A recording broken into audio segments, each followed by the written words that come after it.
Welcome all of you to this very new year 2018. We are the Ancestral Medicine Women, and we welcome you not only to the year but to our talk right now.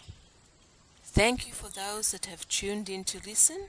We are so appreciative, and we hope that you gain something or that you hear something that's relevant for you that you can take through the year or start your year off to take you in to be a productive, fulfilling year for yourselves, your family, and those around you. Our message for this year may seem simple. It may seem perhaps insignificant, but we hope that you listen to the end so that you see what we really mean when we say what our message is for this year. So our message for this year, for year 2018, is learn to adapt. Now, some of you will say, well, that's a human trait. That's a survival trait. We all adapt. Some people say that a sign of intelligence is to be able to adapt. Other people say that adapting is difficult. They don't like change. They know that it needs to be done, they do it, but it's a difficult journey. The reason we are saying that this learn to adapt as your mission, if you like, for this year is that there is change coming. Change always occurs. It's a constant. It's a constant state. Change is a constant state for the human, for the planet, for the cosmos. But for humans, there is big changes on their way. These changes you can already see actually in the way that people are thinking, in the way that they are electing particular people into government. Some countries are actually reverting. They are going back to a more totalitarian state. They are going back to old ways, to more repressions. And other places, other countries, nations are looking forward, and they are putting people in who seem to have a broader view, who want to go to bigger places, if you like. So you can see that there is change occurring, and then there is resistance to change. So in between that, there has to be adaptation, learning to adapt, or being able to adapt. Because when people revert, they are really at a stage where the change is imminent, and the choice is being made. Some people, let's look at the individuals, revert to an older way, to a stronger way, a way that's not satisfying to them, a way that's not productive for them, but they revert to that before the big change, because the body, if you like, is holding on tightly to what it knows. Everything else is wanting to move, but the body is holding on tight, and there is this very strong reversion to this way of life, a known way of life. But that's the point, right? That's that precipice point. Most people realize after a while of that they can't stay there, and they just make the jump. Some people realize that they can't make the jump, and then they stay there. The change doesn't really occur. So if you look at these countries, what they're doing, they're actually reverting back to a time where it was very strong, not fulfilling, difficult, and so on. But that's their point. That is their tipping point, in fact, that they are on the precipice. The countries that are in this state are big. They're big countries. They command a lot of the wealth. They control a lot of the wealth of the whole world. And they are in this state of holding tight. But there is a lot of movement underneath saying, no, we're going forward. No, we're going this. No, we are changing. So they are really on the precipice. If those countries actually jump, if you like, or fall off the precipice. Change is going to be swift, it is going to be dramatic, it is going to be devastating for some. Now we are just talking at this stage of this very physical experience that humans have of governments, nations, community, and so on. But the change that we are also talking about is a change within humans, almost at a DNA level, a change which is in process now. There are many people who are actually actively working on their DNA to develop it, to push it, to expand it to its full capacity, to its full use. If you look at the way that these countries are holding on tight and some of the other countries are trying to move forward, you can see, if you look at that as DNA, right? The building blocks of your community, your governments, the building blocks of your society, people within it, the nations. You can see it's like DNA.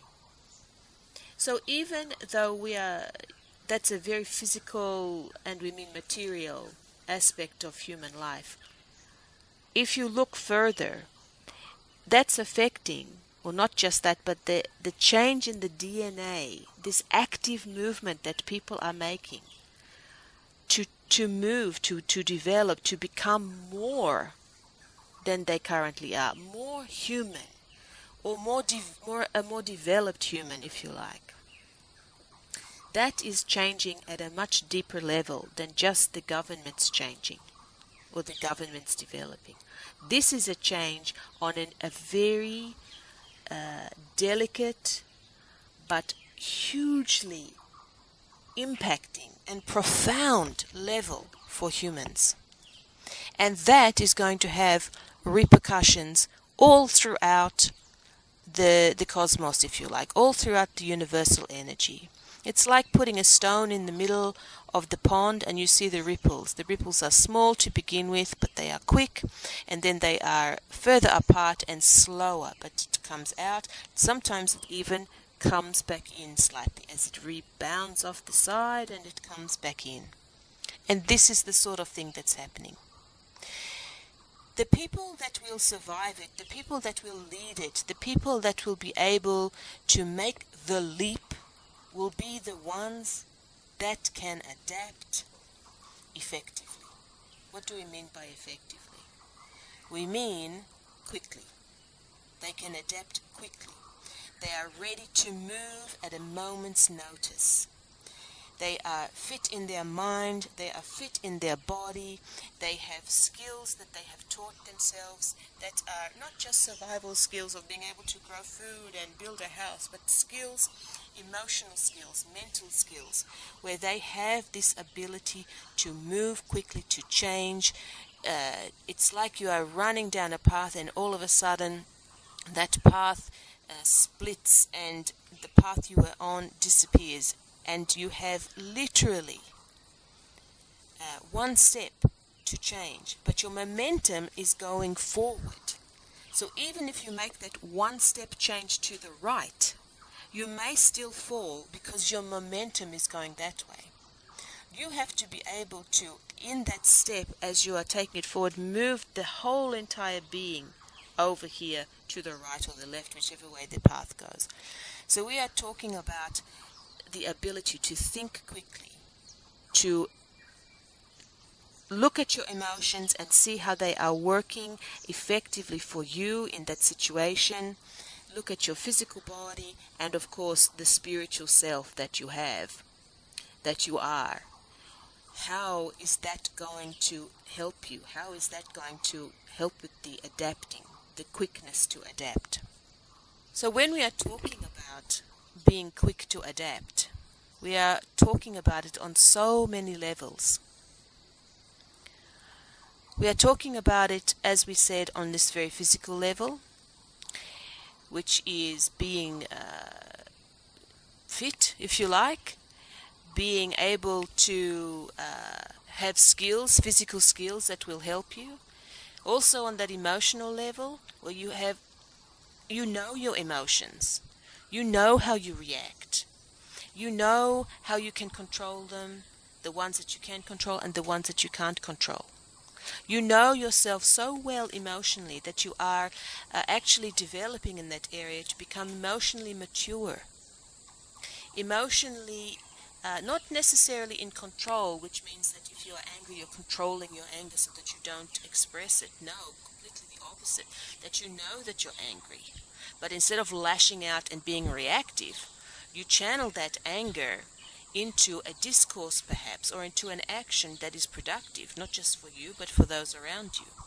So we're talking about really learning about yourself at that real emotional level, so that you can, in a moment of crisis, think clearly, not clouded by an emotional reactive response.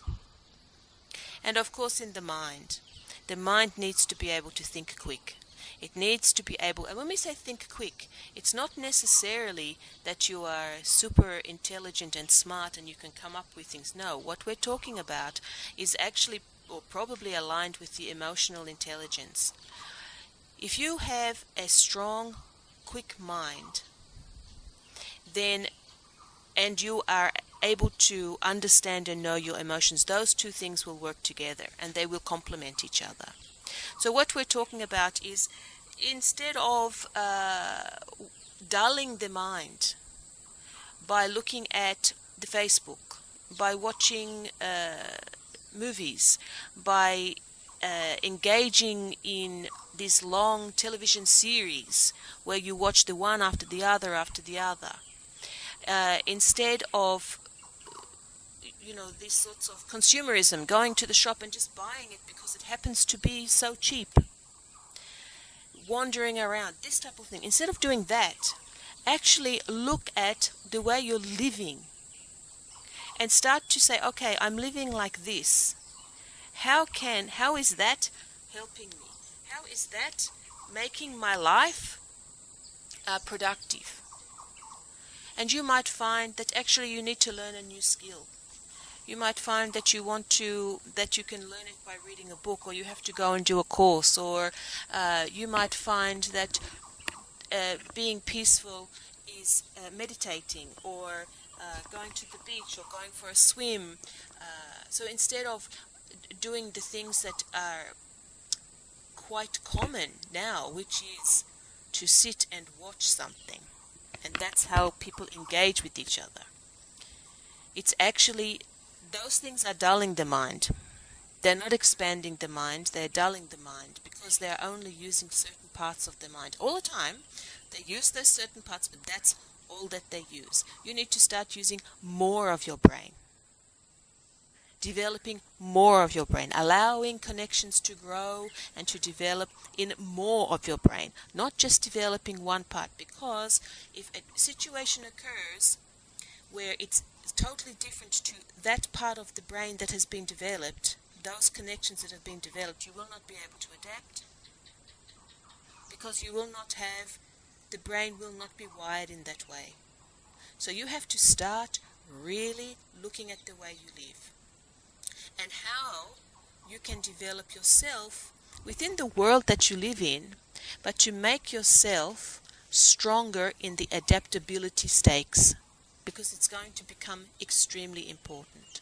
Now, we're not saying that 2018 is the year that it's going to become important. This is a preparation time, and the preparation may take 2, 3, 4, 10, 20 years, but you're not going to be learning to be a quick adapter in 1 year anyway. Start it now. Start it with your children. Start it with people around you.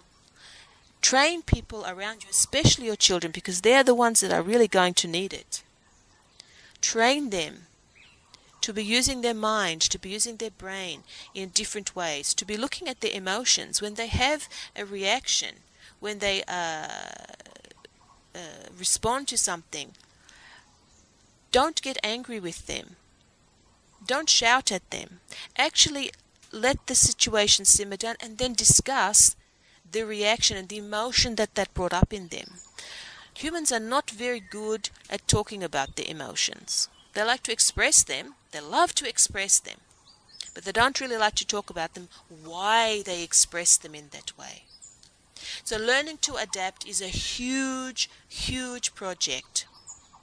But we would urge everybody who's listening to this to start on that project, because those that can learn to adapt and adapt quickly and effectively will be the ones that can work through the change, will be the ones that can lead areas of the change, and will be the ones that survive. So, we thank you so much for listening to us. We really hope that you have found something in this message that you can take away with you, even if it's something quite small.